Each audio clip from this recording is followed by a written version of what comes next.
Sometimes life doesn't go in a straight line. Hurricanes too, right? Exactly. You might have several careers and pursue several dreams over your lifetime. ABC 7's Linda Carson introduces us to an amazing Suncoast woman who has traveled many highways, loved many children, and built a happy life.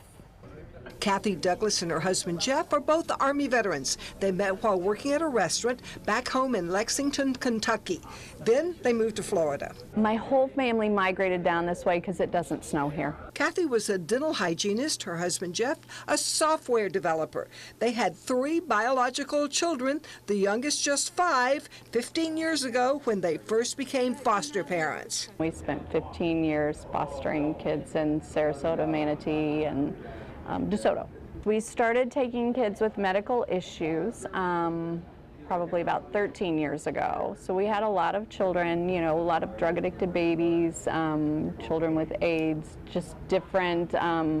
We had one with brittle bone disease. Cathy had her hands full. It was a lot of work, and it was, you know, other than having my own kids, probably the most rewarding thing that I've ever done in my life. They adopted the first baby they fostered with medical needs. We knew that nobody was going to love her like we did and take care of her like we did, so we decided that we had to keep her. They also adopted a 10-year-old with medical needs and her 5-year-old sister.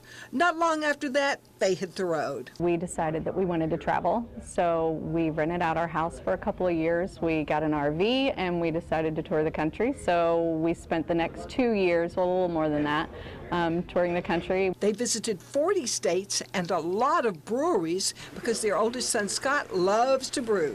One day, after our son had been brewing quite a bit, we said, you know, wouldn't it be cool one of these days if we opened up a brewery and Scott brewed our beer? So they came back home and opened the Three Keys Brewery and Restaurant. It's a family business. Now our kids are 10, 13, 15, 23, 26, and 30. They brew their own beer and make their own food for the restaurant. The younger kids, you know, help out too. The 2 little girls are in charge of making spent grain soaps, and our oldest daughter makes our pizzas on Monday nights, you know, so we all just work together. And her life lesson? Not to be afraid of things, because if you are afraid to jump out and take a leap and go outside of the box, you might miss some of the biggest blessings in life. You can find Cathy, her husband Jeff, and their son Scott here at the Three Keys Brewery most days. Come in and say hello and learn more about this amazing woman's incredible story. Linda Carson, ABC 7, your Suncoast News. That is incredible. Wow. Thank you, Linda.